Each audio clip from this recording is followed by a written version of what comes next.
Have you ever shared a very beautiful idea, or at least you thought it was a very beautiful idea, until you shared it with someone and the person just diced it down, cut it up, chopped it down, and at the end of the day, you left there feeling, what just happened to this idea? What just happened to my brainchild? What just happened to this stuff?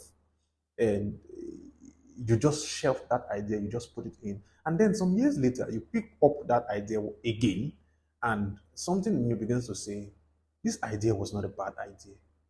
Maybe this person did not understand the idea, and maybe I should not have shelved this idea. Have you ever had something like that? One thing that I'm rediscovering is that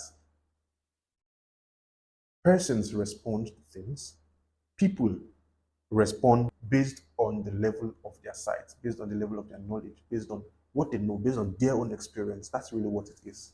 So yes, it's very possible that that person is right, that that idea is not so good, that that plan is faulty, that it may not work. Perhaps the person is right, but it's also very possible that the person is wrong, that the person is responding based on his or her own experience, his or her own trauma, that the person is responding based on his or her own limitation and knowledge. The person just doesn't see how it's going to work because the person doesn't know enough for it to be able to work. And this can even be a mentor. It can be someone who is in that position that should be able to offer advice, but this person simply doesn't know how it's going to work. I mean, a very practical example is the boom of social media now. Go back 10, 15 years ago. I mean, how many Nigerians thought that social media could become anything? Because nobody knew what it was going to turn out to. Nobody had enough knowledge to be an authority on the matter.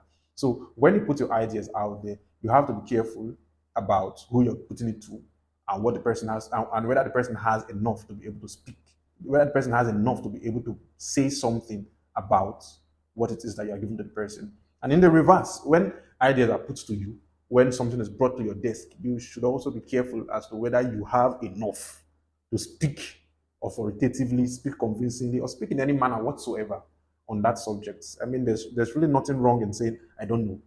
There's really nothing wrong in saying, I'm not sure. There's really nothing wrong in saying, okay, I'm not sure if this is a good idea or this is a bad idea, but these are my concerns. And perhaps that's what constructive criticism is. These are my concerns.